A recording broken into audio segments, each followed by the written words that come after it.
So this year, one of the habits that I want to re-establish is to have 1 or 2 days per week and being away from my home and being with myself so that I can spend some time not doing anything, not plugging into technology, and just be with myself.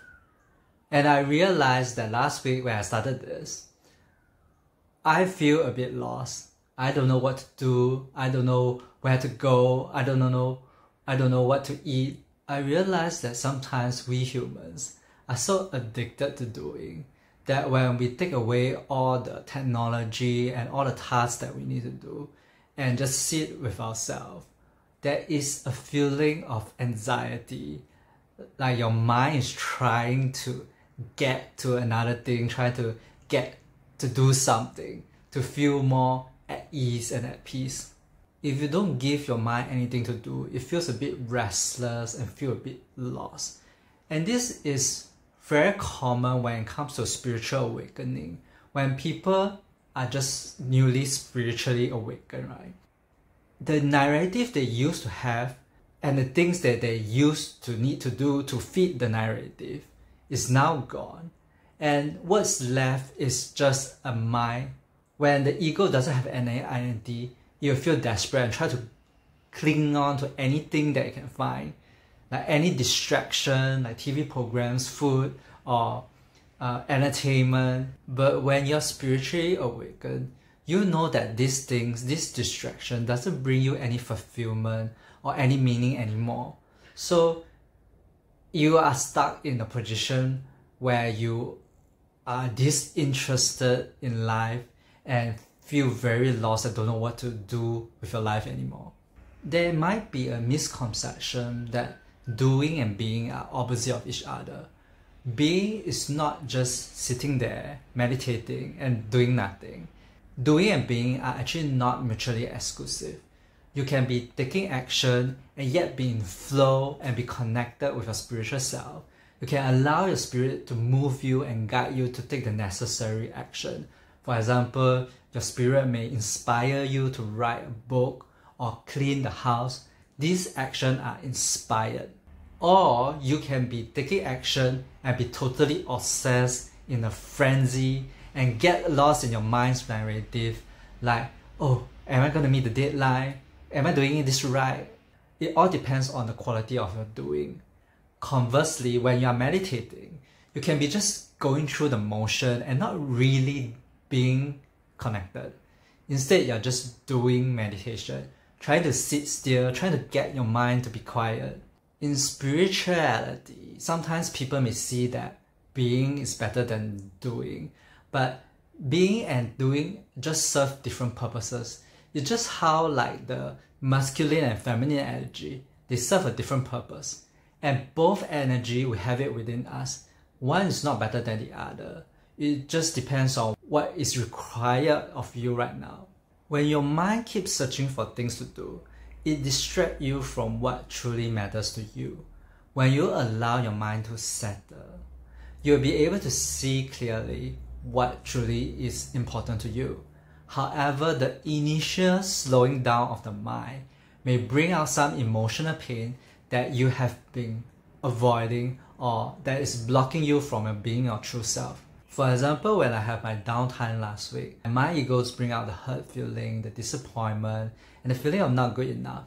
But we must understand that if this emotional pain is what comes up for us at that moment, that is the thing that we have to deal with in that particular moment. That is what matters to us right now. There is a bigger desire that is being covered by the emotional pain, and we have to uncover what the bigger desire is. For me, it's about reconnecting with love, with my heart. If you have watched my previous video on heart chakra, you know that behind this hurt feeling, there is a desire to love and care for the other party. That is what my spirit truly desires. And when I reach deep enough, I will be able to connect with this desire. But having said that, distraction is not necessarily bad. Like finding things to do is not necessarily bad. It all depends on the context. Distraction can be really helpful in preventing you from getting too consumed with your emotion. It's especially useful when you realize that you're starting to get into the momentum of a negative spiral. You can tell that your mind is complaining about stuff, blaming other people, and that is where the time you pull yourself back, pull your mind back, and get it away from the subject into a newer subject that is more lighthearted and non-triggering. Sometimes, after a while, your mind will just forget about the things that you're complaining about and focus on this new thing. And when you come back to the old subjects, you will bring a different perspective and see the situation very differently. Instead of trying to deal with the situation when you're in pain, you just sink deeper and deeper into the negative momentum, and you will find yourself very difficult to get out of it.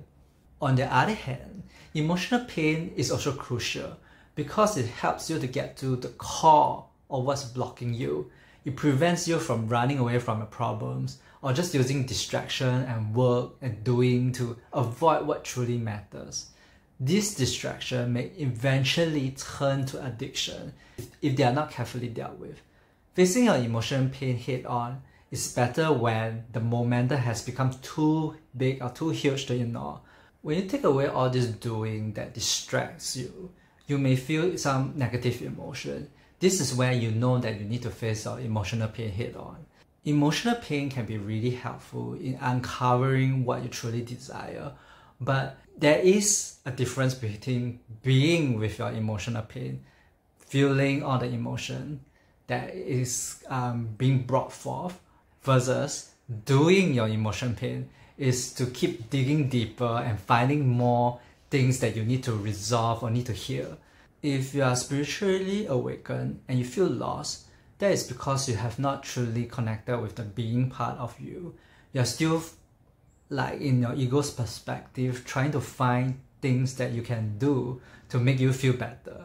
If you just spend some time to be with your emotion and be with yourself, the negative emotion will naturally get lifted up. If you just be and not do, life can feel a bit dry because your mind is constantly trying to seek something to do. But if you just do and not be, you don't get fully connected with your spiritual self. So there is a need for a balance for both doing and being. How can you satisfy your mind and satisfy your spirit at the same time?